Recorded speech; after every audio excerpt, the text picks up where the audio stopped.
There are programs around the country where people can voluntarily turn in their firearms for a temporary amount of time. They feel they shouldn't be around them for however long.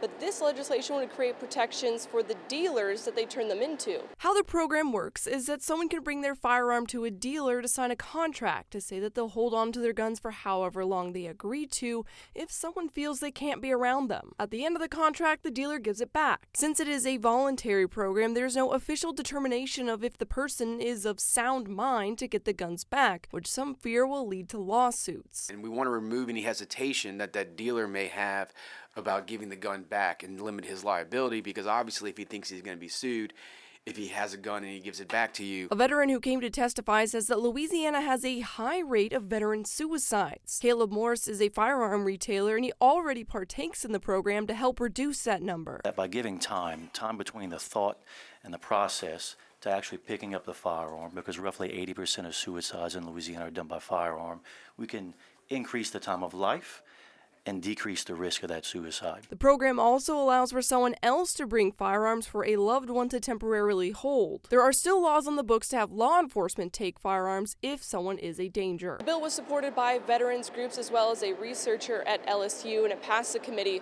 without any objection and heads to the full House for debate. At the Capitol for your local election headquarters, I'm Shannon Hecht.